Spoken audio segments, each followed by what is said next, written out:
This man is drinking poison while talking to his friends, but he knows it, and he does it because he wants to.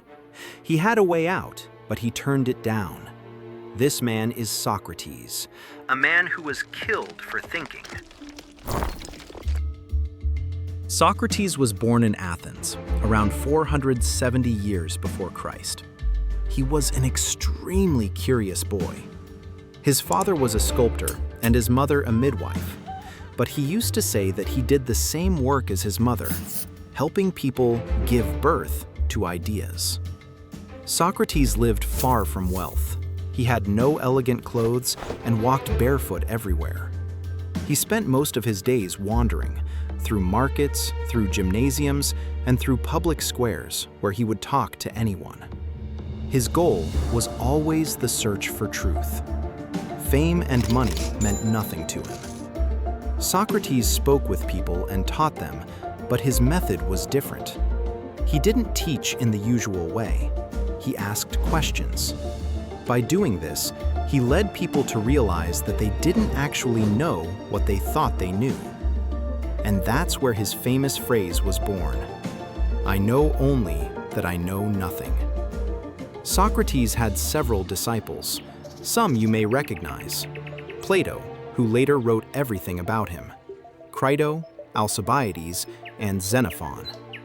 Socrates was seen as someone who changed people's lives through conversation. He was almost like a spiritual mentor of the city.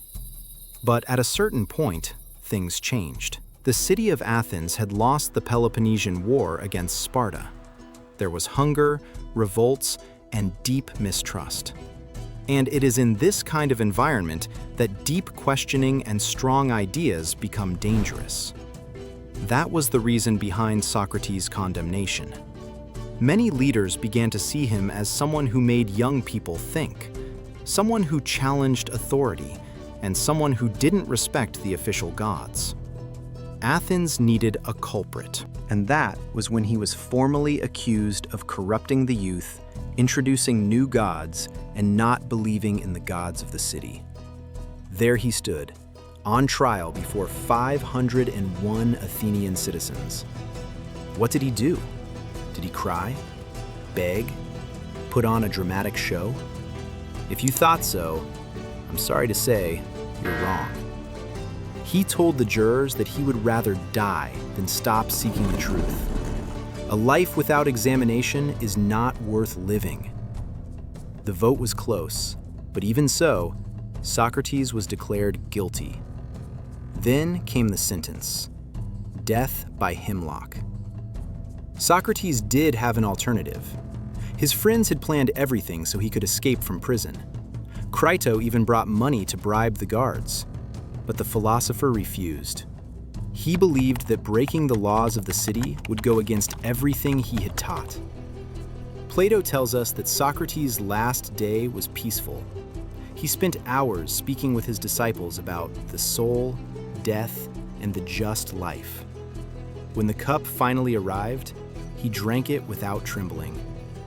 Slowly, life began leaving his body, and his body grew paralyzed. And with complete calm, Socrates said his final words: "We owe a rooster to Asclepius.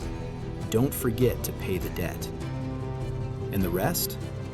The rest was the legacy a single man left behind, a man who died for it. After his death, Plato founded the Academy, Aristotle became a philosopher, and Western philosophy was born. Socrates became a symbol of the search for truth, moral courage, and freedom of thought.